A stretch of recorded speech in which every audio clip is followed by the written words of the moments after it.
Hello, my name is Angie Fields and I'm a paramedic.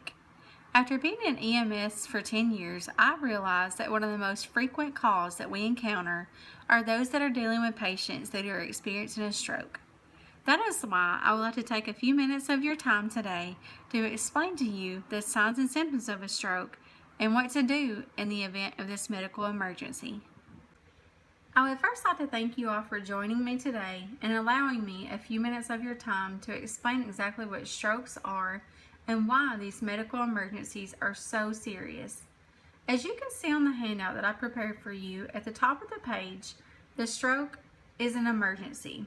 Every minute counts, so act fast. FAST stands for face, arms, speech, and time. With face, it means that one side of the face will usually be drooped more than the other, and you can tell this by asking the person to smile. A stands for arms, which usually means that one arm will be weaker or number than the other. You can ask the person to raise both of their arms, and generally one arm will drift downward, which shows that they are having weakness in their arms. S stands for speech.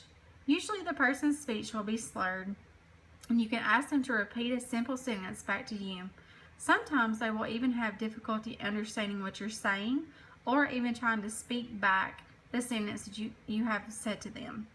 T stands for time, which means if the person is experiencing any of these symptoms, to call 911 immediately. A stroke can be one of the most disabling and even fatal events to occur in someone's life. A stroke can occur by one of two ways. Either a blood vessel within the brain is occluded or is hemorrhaging. Therefore, it is of utmost importance to know the warning signs of a stroke and what to do in the event of this emergency.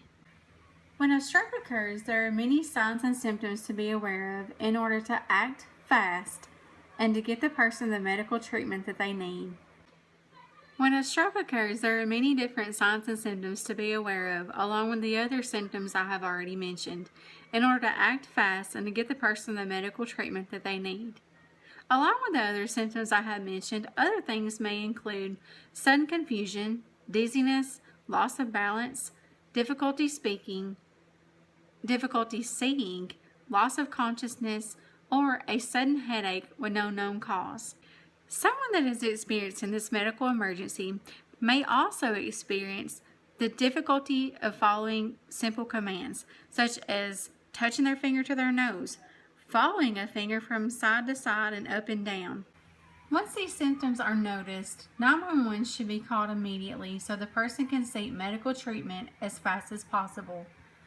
Typically, someone who is experiencing an ischemic stroke will be given a medication called Activase or TPA that is a very strong blood thinner that works by thinning down the blood clot that is causing the CVA.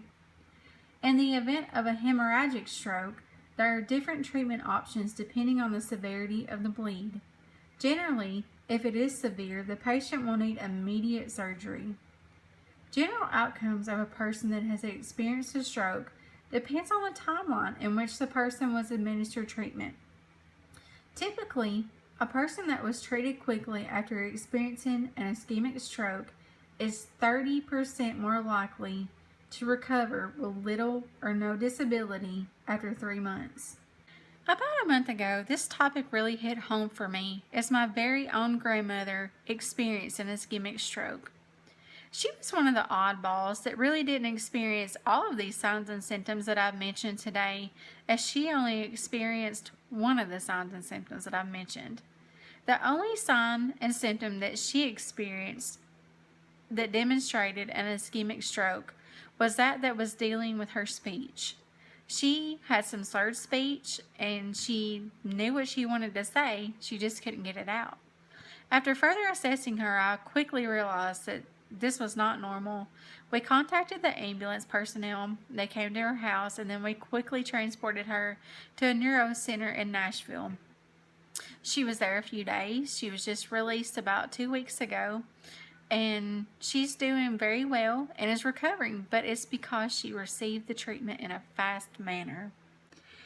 Several risk factors increase one's risk of having a stroke.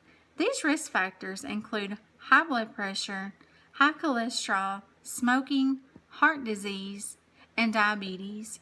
Therefore, it is very important to maintain a healthy lifestyle to prevent this medical emergency from happening to you. And by knowing these signs and symptoms and the risk factors above, you may in turn help save someone's life one day. Lastly, I would like to thank you all for joining me today, and hopefully you have learned something from this, and hopefully there's something that you can take home. That way, if you are ever around someone that's experiencing these signs or symptoms, you can act fast and call 911. Thank you all.